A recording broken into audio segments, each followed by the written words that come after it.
Anyone who's ever done anything worth doing has dreamed big, failed mightily, and mostly started from humble beginnings. This is a podcast about such people. The most fascinating podcast in the world is fascinating because of the stories of the human beings. Good morning, everyone. This is Pat DeCerbo, the most fascinating podcast in the world. Not because of me, but because of the people that we have on. Today we have Brad Perkins, co-founder and chairman of Perkins Eastman. Brad has been an architect for the better part of 50 years and started Perkins Eastman with Mary Jane Eastman quite some time ago. Brad was born in Chicago and attended high school in the area. Subsequently, Brad attended and graduated from Cornell University with a bachelor's in Latin American history, which is, in my mind, a non-traditional approach for an architect. He also has an MBA from Stanford, and Brad is married to Phyllis Friedman Perkins, who is a fascinating person in her own right, being a black belt in Taekwondo, as is Brad. Brad and Phyllis have 3 daughters, Rachel, Rebecca, and Judith, and they currently reside in Scarsdale, New York. Brad is active in a variety of causes and, as I say, has a fascinating life, and he's going to tell us all about that today. But before we get started, Brad, what are your earliest memories of growing up?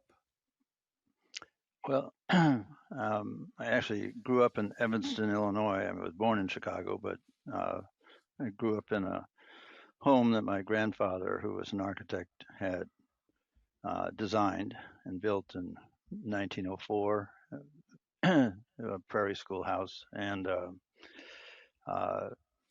I had a close knit family that and we we had had good friends on the block, and I remember doing vacations on my dad's sailboat and other things from the time we were very young on.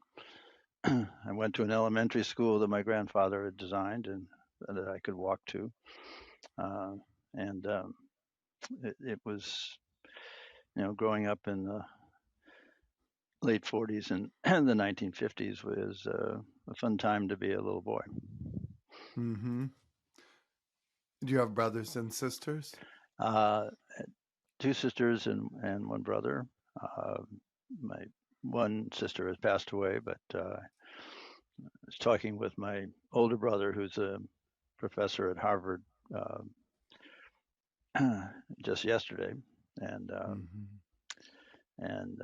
my little sister, who is currently in North Carolina right now with 2 of her doctor children. So. Mm-hmm. So we talked a little bit. We met at the Engineering News Record breakfast where you were getting an award. And when I sat down, I didn't know who you were or if that you were getting an award. And you were you were very relaxed and engaging, and I really enjoyed the conversation. But you talked a fair amount about Cornell University. Can you tell me about the history of Cornell and your family? And Well, yeah, Cornell's been an important part for a lot of us. 24 of us, counting in-laws and whatnot, went to Cornell. And starting with my grandmother on my mother's side, who was in the class of 1899, and then my parents and my brother and sisters, and 3 of the 4 of us married our college sweethearts, and then a number of our children, and then many cousins and my brother-in-law and sister-in-law, my wife's brother and his wife, and anyway, it goes on and on. Mm-hmm.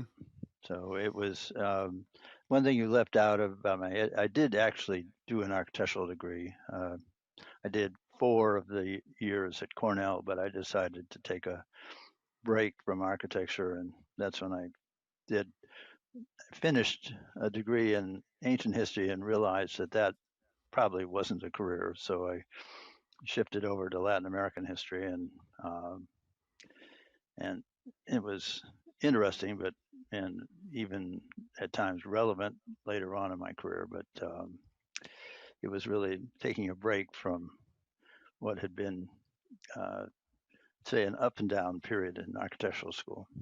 But I did Mm-hmm. finish the last year while I was working. I see.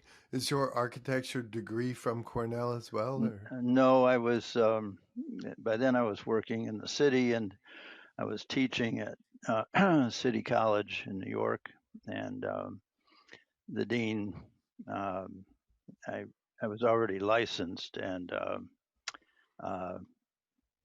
and um, uh, and the dean said, "Let me see how much more credits you need to graduate, get your architectural degree." So it turned out I only needed 30 more hours, and we worked out a program. One of the required courses that I had never taken was the one I was teaching. So I didn't get credit for it for that. But yeah, so I got licensed first, and then a year later I got my degree. So, That's neat. So how long were you teaching for? well, I taught on and off most of my career. I think I taught for about 7 years. I more recently, until 2021, I was on the faculty at Cornell, um, teaching in their New York City program. Um, Most of the students take a semester in New York, Mm-hmm. and I did that for So, 10 years. Yeah. mm-hmm. So what was the status of your father's architecture career around the time that you were graduated from college? And Well, my dad was the founder of Perkins and Will, which um, these days is, I think, the second largest architectural firm in the U.S. Uh, it was, but my uh, when I returned to architecture, uh, he had already retired from Perkins and Will, and I after my MBA, I worked initially as a management consultant, and then I even ran a computer software company, which most people now consider to be a joke, considering that uh, I don't think I'm considered to be one of the more tech savvy members of my firm. But and then I was recruited back into architecture, and that was 19. Well, that was basically 50 years ago. hmm, who recruited you back? Um, it was a large London-based firm that had uh, offices in Toronto and New York and Caracas, and initially they had moved the head of the New York office down to set up their offices in Australia, and they needed a replacement. And a friend of mine, um, who also had gone to Cornell Architecture and had a Harvard MBA, had been recruited into the London office, and he recommended me. And so the firm was Llewellyn Davies International. It was at the time quite a large architectural and planning firm, and they needed somebody to run the New York office, and then they also later gave me the Toronto and Caracas and and a new Houston office, which I ran for 4 years. Hmm. So, what was the impetus for starting a firm de novo? Well, I had been at Perkins and Will um, with after my father had retired. I was recruited after the English firm. I was recruited to by Perkins and Will to run the three Eastern offices, uh, and I, I felt I needed to try it, and I really didn't agree with.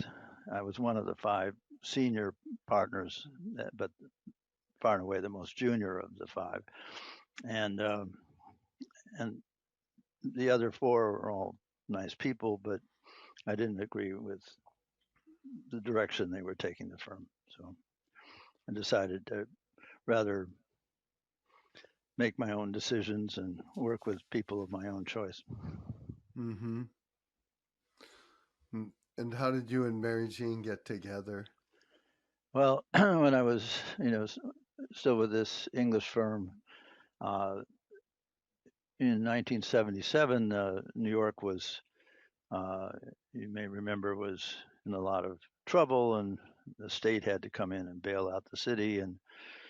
But part of the long-term plan to how to get New York back on its feet was to make it the place where major national, international events took place in the U.S. And the time was coming up to bid for the 1984 Summer Olympics, and New York decided to put its hat in the ring for that. Uh, and Mary Jean had been working on the Montreal Olympics, which had been the previous year, and she was hired as she had moved to New York, and she was hired as a technical advisor by the state group that was going to be running this effort, and and then our firm, in conjunction with Davis Brody, was hired to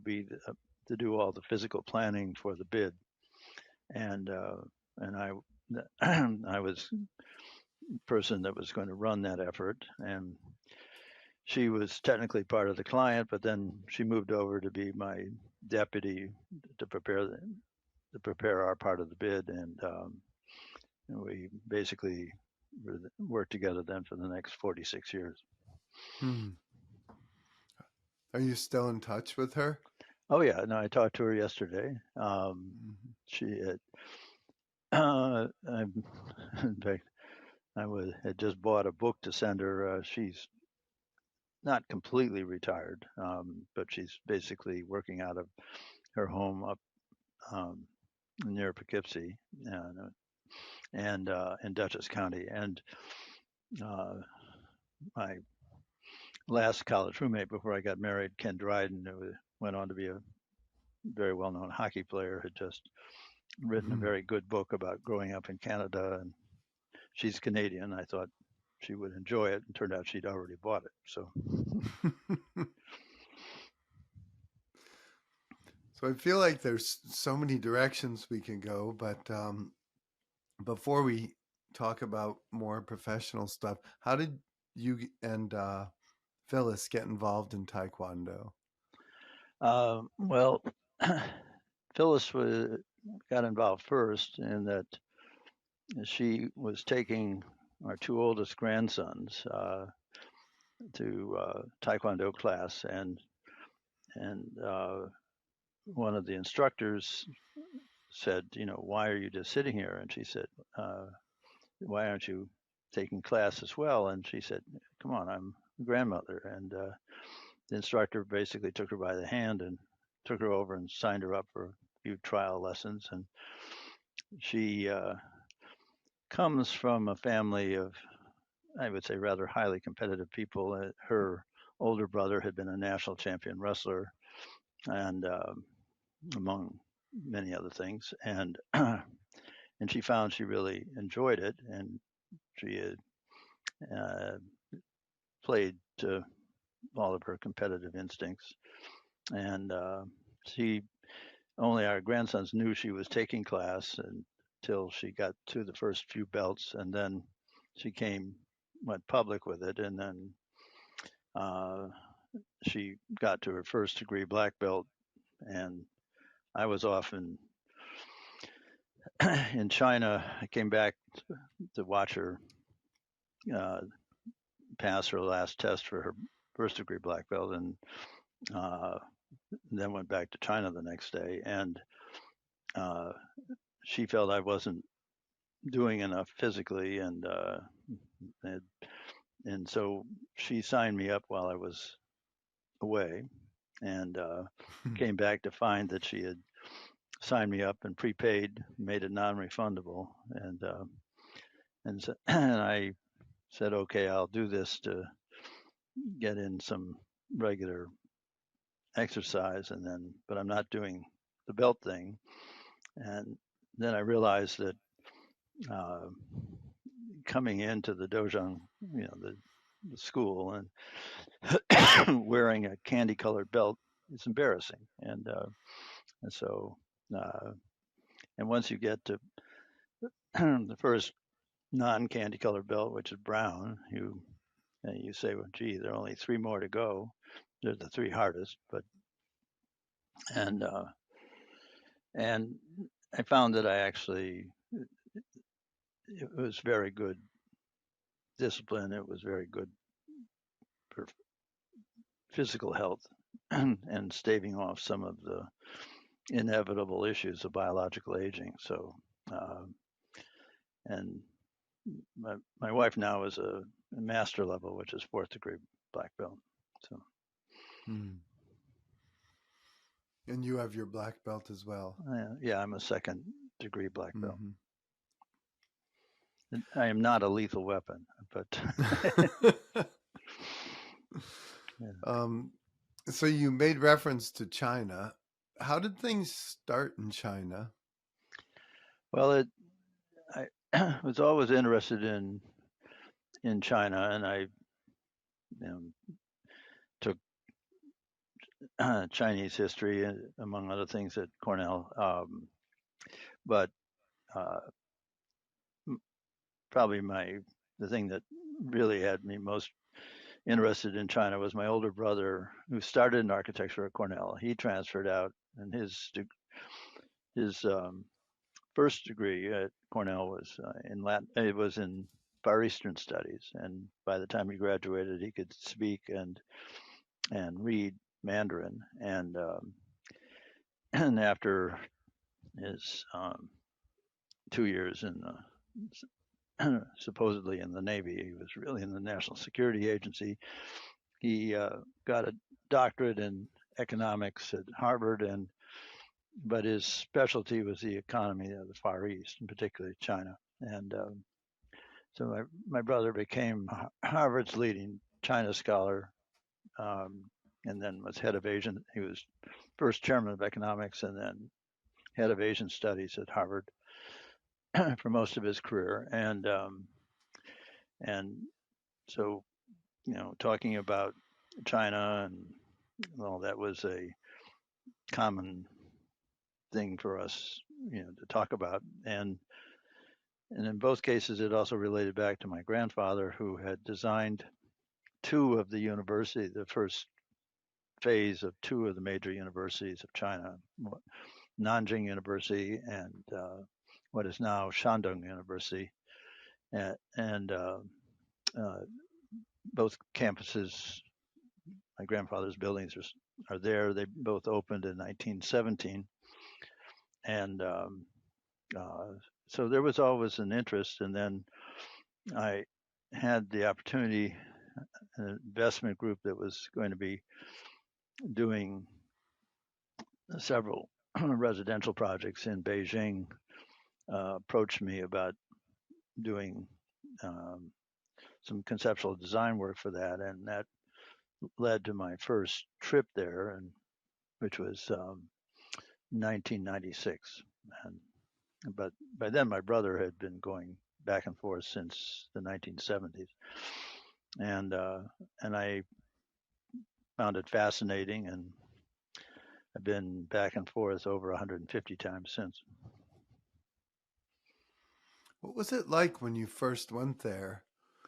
Was it like a homecoming, the grandson of a person who had been so active in China, or were you a complete stranger to the people that you met with? Or? Well, the firm, in 1996, the firm was not, unless we were being confused with Perkins and Will, we were definitely not a brand name. We've been around, we were just starting our big growth uh, period. And, but our first built project was at Nanjing University.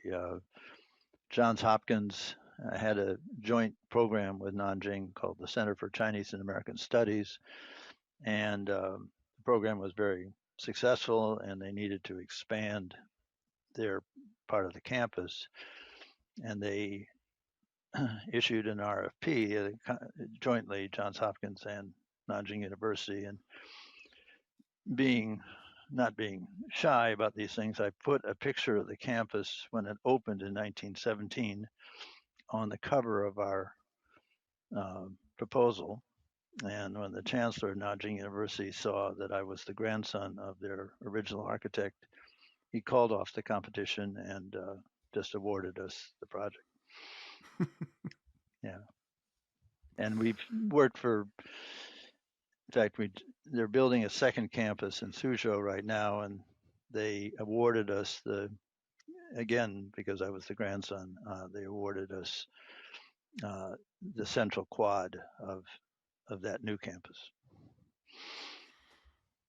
How big is a project like that, square footage or? That I should have this at my fingertips. It's about 400,000 square feet. Mm-hmm. It's really 4 buildings, but. Mm-hmm. And are you traveling back and forth these days to China? I will start again.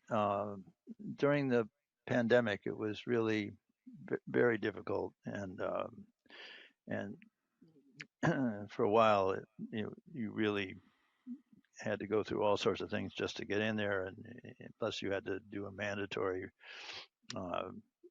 quarantine period, and so I didn't go.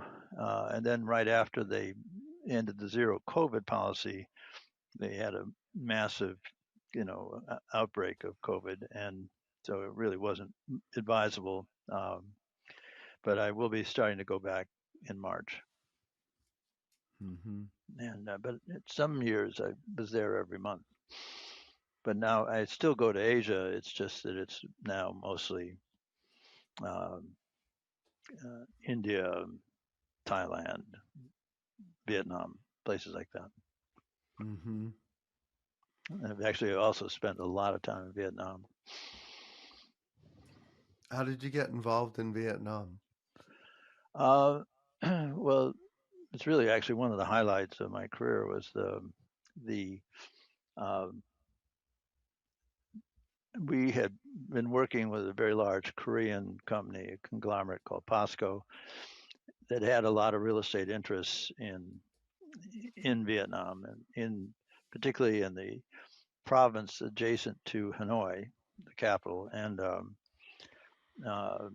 in 2007, the prime minister, seeing that Hanoi was starting to grow very rapidly, that he annexed this adjacent province into the capital. And Vietnam being a communist country, all the land is actually owned by the government, and so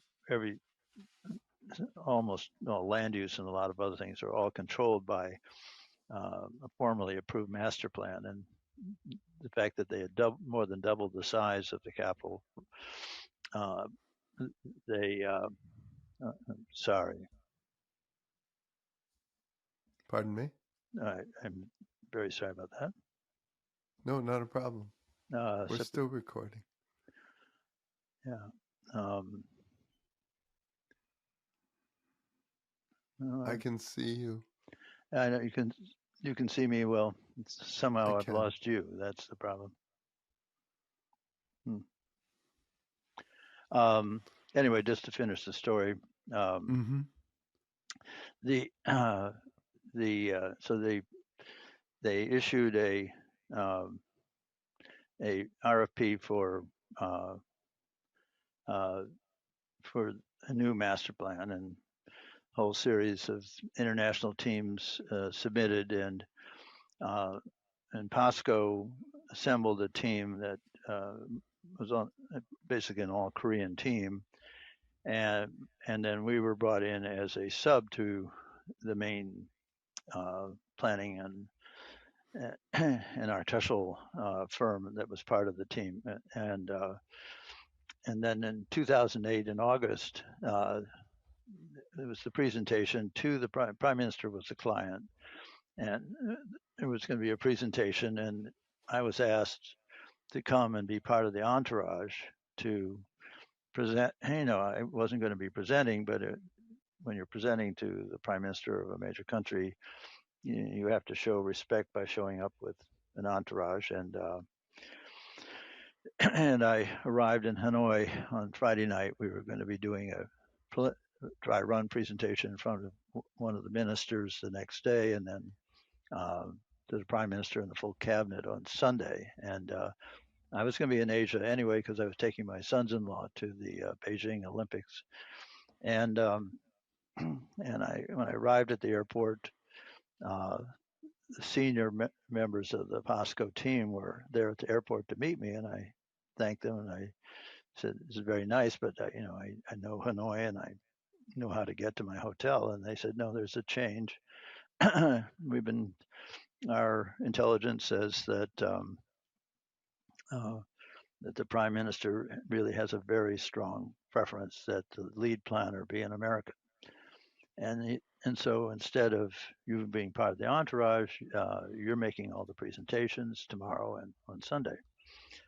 And so there were 3 international teams presenting. I'd like to say that I was brilliant, but it was I think the other 2 teams really misread it and didn't didn't do as well as they probably should have. And anyway, we were awarded the job, and then we started right after the new year, and I was taken aside and told that I was expected to be at any major meeting or anything dealing with the government. I had to be there, which meant basically a week every month for the next 30 months. And as you may remember, in 2008, some things happened in our economy, which I suddenly had a fair amount of free time, and I was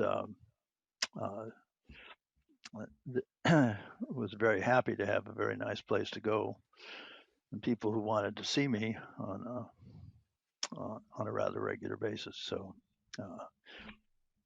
30 months later, we, you know, we we um,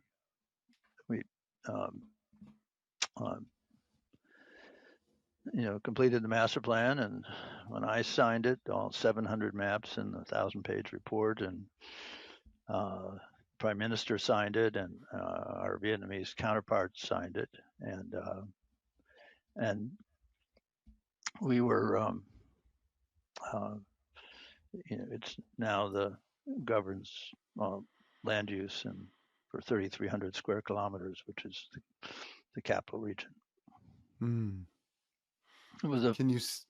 it was a fun it was a fun assignment. So It sounds like it. One in a long line of fun assignments. yeah, no, I've had a good time in my career. No doubt. What other interesting projects can you think of abroad or in the East, the Far East, that where your study of the culture? It sounds to me like your willingness to listen and study the culture and collaborate with other teams has helped you a lot in your life.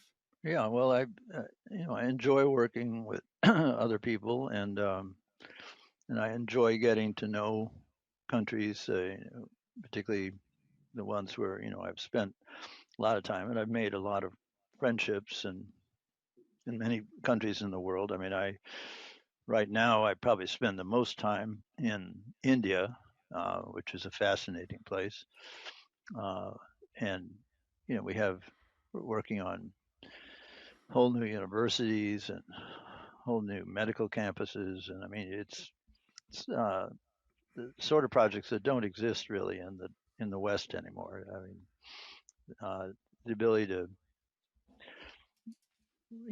plan and design a whole new university from scratch and then see it built is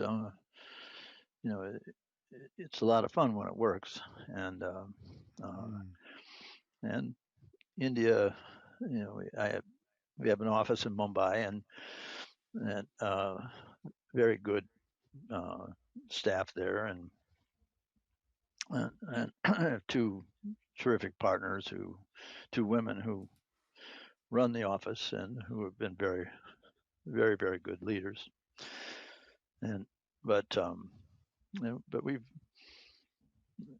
had the opportunity. I mean, China, one of the first projects, another one of the first projects we did, which we were awarded after I survived a rather long drinking contest in Sanya on Hainan Island after I had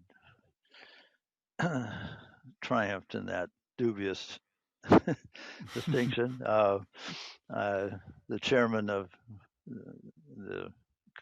one of these large state-owned companies leaned over to one of my Chinese friends and said, "I can work with this guy." And the first thing he gave us was a 2.5 square mile new town in Shandong province for 100,000 people. And I've worked on uh, uh, I've worked on Newtown planning in that English firm. One of our specialties was Newtown planning, and but if you plan a new town in the United States, maybe 50 years later, it looks like a completed town.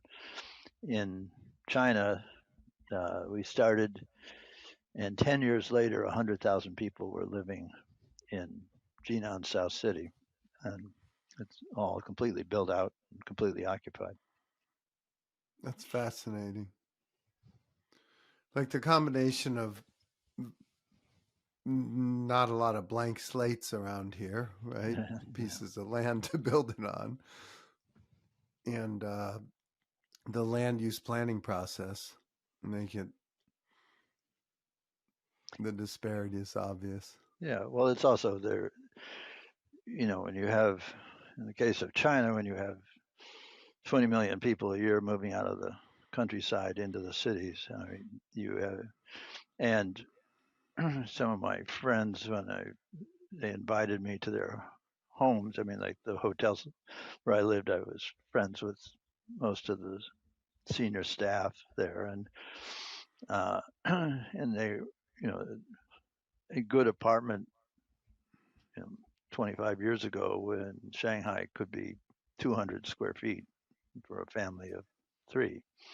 And so there was large pent up demand as middle class expanded greatly to, increase, to have better housing. And so until fairly recently, there was a pretty much insatiable demand for new housing there. That bubble has burst. It's not that there still isn't demand, but it's the Chinese economy is going through a very rough period right now. Mm-hmm. So where will you be spending your time in the next few years if you had to guess? Well, right now I'm still enjoying working, and my health is good, so I I won't be doing 15 major international trips a year like I was up until 2020, but still see myself spending spending a fair amount of time overseas.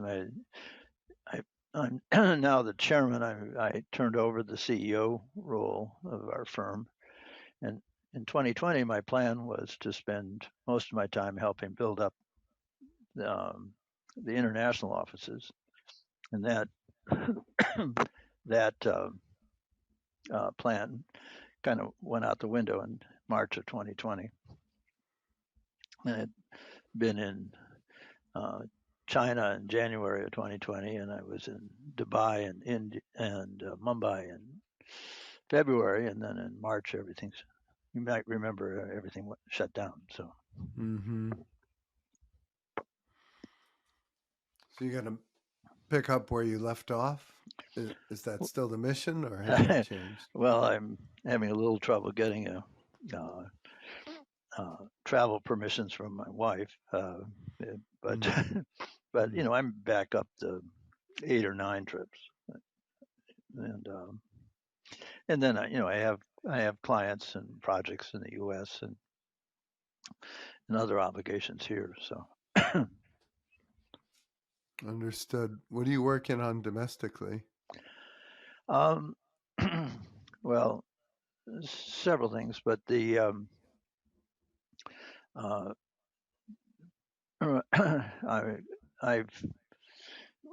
we have 16 sort of specialized practice areas within our firm, and I've probably the one person who's been able to do projects in each of them. But 2 of our really 3 of our major specialties are very similar to my father's and to some extent my grandfather's. So it's just that we do a lot of schools and other educational facilities. We do a lot of healthcare, and then we have a very robust practice which in senior living, everything from skilled nursing to retirement communities. And I have projects in each of those building types right now. Probably another one of my major highlights of my personal career was that for 25 years I was the primary architect, along with Mary Jean, for the main campus of Memorial Sloan Kettering, which was fascinating at a time when cancer care has been evolving and very rapidly, and we had one or more projects going at any given time over those 25 years. I think we did almost all the major work on the main campus in Manhattan. And our last project, the Koch Cancer Center, was the biggest of them. It's a 750,000 square foot building on the East River, and it's really the state of the art for outpatient cancer care, and that working with really smart people on really important things like cancer care, can be very exciting as well. Yeah, I imagine it's got to be gratifying. Yeah. And but we working on a couple of interesting senior living projects. One for a good friend of mine who was the person who took me to India for the first time, took my wife and me to India for the first time, which was 22 years ago. And then I've written books on school design and on senior living, among other things. And I have another book that I'm about 2/3 of the way through a first draft on right now. This will be my 10th book. So. Hmm. How do you find the time to write books when you're working the hours that you're working? That's what long airplane flights are for. Mm. My first book, which was had been commissioned to was on basically it's called building type basics. For in my case, I was doing the one on schools, elementary and secondary schools, and my research assistant would give me a stack of reading for the flight to China, and I would read, make notes, and then an outline, and then on the flight back, I would do a first draft of a section or a chapter. And they're not all done that way, but it's uh, I enjoy writing, and a lot of people in my family write, and we joke that there was a publish for parish clause in our family, and and so I have a whole bunch of shelves behind me that are books by or about family members. So, Mm. um, So, if you were giving advice to a young architect starting out today, which I know you do yeah. on a regular basis, what would you what would you tell them? So, I've just graduated college. I'm an architect. Where would I go? Well, I think it's a challenging profession. I was uh, had a wonderful mentor in the person of my father, and I had some very lucky opportunities early on. But I did know what the job was, which is that I do advise them to find what they're really good at. Architecture is a team sport, and it requires a bunch of complementary skills that very few people have. Basically, I don't think anybody really has all the skills that are necessary to run a really successful practice without partners. Um, and and the job has gotten infinitely more complicated just in the 50 years of my career. And the so it's but the one thing uh, you do have to like people, and you do have to learn how to get people to like and trust you. And talent alone, unfortunately, uh, won't get you recognized. And one of the things I told my students always was that many of the most famous architects and the best architects uh, had very different personalities, but the one thing that was virtually all of them were is in their own way they were very good salesmen, and they could sell themselves, they could sell their design ideas, and they could make people want to hire them. and uh, and uh, several of the most famous were not designers at all. One of the ones that was a friend and a fellow Cornellian and major rival for my father was Nat Owings, the founder of Skidmore and Merrill, along with his brother-in-law Louis Skidmore. And Nat really, who built one of the greatest firms and still is one of the greatest firms. Uh, he himself was not a designer at all, but he built a firm that has been a great design leader for since 1936 when it was founded.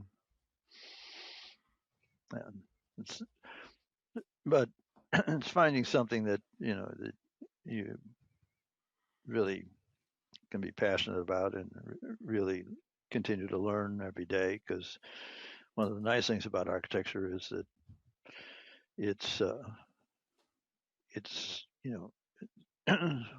particularly in jobs like mine and my partners, is that each day is different, and you're not just doing the same thing every day, Mm-hmm. and but you have to like people, and it's because you're going to be you're dealing internally with usually a team, and then externally with a whole series of specialist consultants, and then of course you're dealing with the public and you're dealing with your client. So, Mm-hmm. and people can tell if you don't like them, Mm. as I think you know. So, Yes. I feel like when I think in terms of new relationships, especially, I call it the first 5 minutes. Like the first 5 minutes that one meets anyone, mhm. there's so much going on. You could argue it's the first 50 milliseconds, when you lay eyes on someone and so forth. But definitely the first 5 minutes is a Yeah, big thing it's. for me. I mean, one of the good pieces of advice that my uh, father gave me. I mean, he was a big guy. He'd been a heavyweight boxer for Cornell, uh, but and he could be very funny. And uh, but he said he walked into a room and he said his basic assumption was that people would like him, and he said he felt that automatically increased the likelihood that they would, and and I thought that was very good advice. And what I love is my three daughters all grew up with that assumption as well. Helped that they Mm. were all very pretty, but you know, yeah. When you think in terms of your life and your career, um, is there anything that you feel like you maybe would have done differently, or anything that you're very focused on for the balance of your career that's really important to you professionally? Well, I think I would like to see the firm continue to, as I said, I turned over the CEO role and to three of the next generation that have complementary skills, and I want to help see that transition, which we're still in the middle of, is successful, and to see the firm. We've built a very good, uh, strong platform of, you know, with staff of over 1,000 and offices across North America and five overseas, and uh, so we don't have to prove that we can do things anymore, and it's a platform that should be able to continue to do really important work going forward after long after my time. Mm. So I'm still involved in that, and I'm involved also because I have a terrible golf game, and and my job makes it possible for me to and my wife to do things that we enjoy doing, like traveling, and Mm-hmm.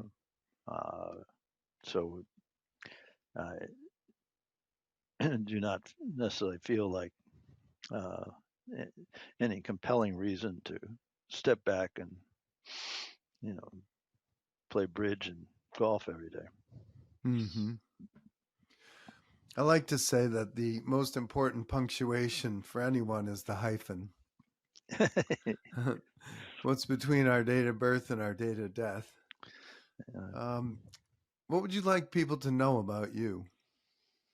oh, uh, well, I would like to think that uh, I think the thing I'm happiest about is I've been very lucky to have a very good family, both our immediate family and our extended family, but my three daughters all live within walking distance of our house here in Scarsdale, and Hmm. and they're all very close, um, and they're very close with my wife and with me, and their children are, and and so uh, that is a source of great satisfaction uh, for me, and I would like people to feel that I did something useful with my life, Mm-hmm. and I've certainly had a good time. Mm-hmm. Well, you've really been modest in the way that you express it, but it seems to me you've touched a lot of people and made a difference in a lot of people's lives. Well, I hope that's yeah. I mean, I do feel that uh, I've helped. That's one of the things I enjoyed, particularly the last 10 years of teaching at Cornell, was that Cornell gets very bright students, uh,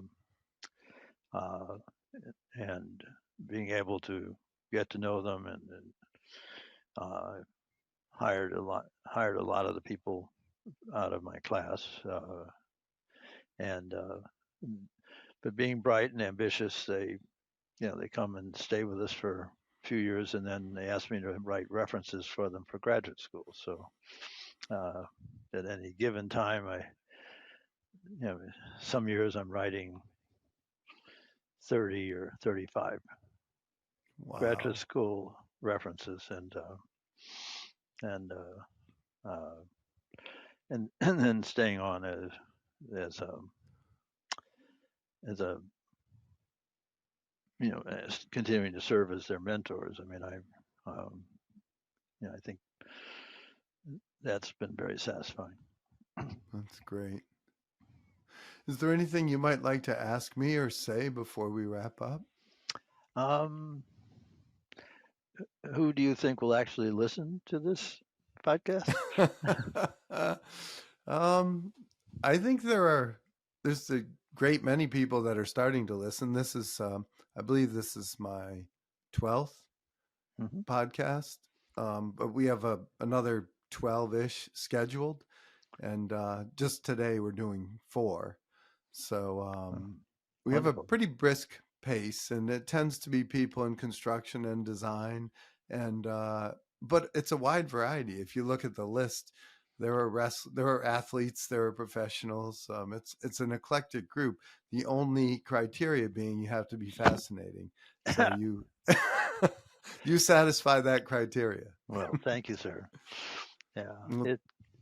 Yeah, no, it's I've enjoyed the conversation. I a couple of times when I've been interviewed, uh, I, being asked to talk about yourself is, and actually, you know, can be enjoyable, and especially mm, when you're not, feeling like you're imposing that on somebody. hmm. Yeah, I find for me this has been so much fun because people are relaxed, and someone like yourself, you have a lot of wisdom that just in a casual conversation comes across, and it doesn't come across like you're pontificating or anything. It's really useful information, and Well, not everyone gets to spend time with you.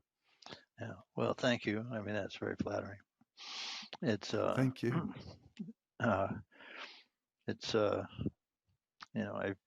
been very lucky to know a lot of really good and interesting people, and including a lot of members of my own family. That I mean, I it's and we joke when my wife's two brothers and their spouses and my siblings, and when the 12 of us around a dinner table, we joke it's the 12 biggest egos you can get around one dinner table, but everybody is uh, had very interesting careers, but we had 12 different careers, so nobody's Mm, actually competing, but you have One's a full professor at a major law school. One, my brother, my my little sister was the mayor of her town for 10 years.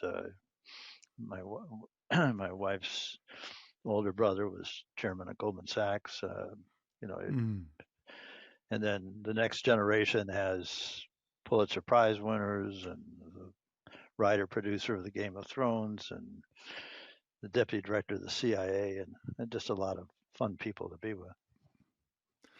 And you want to be with each other, which is Yeah, nice. yeah, and we vacation together and we spend a lot of time together. That's great. Well, thank you so much for your time. Well, I look thank forward to. you, Pat. Yes, I and enjoyed it. yeah, and thank you for asking me. Absolutely. Have a great day. You Thank too. you. Bye bye. Bye bye.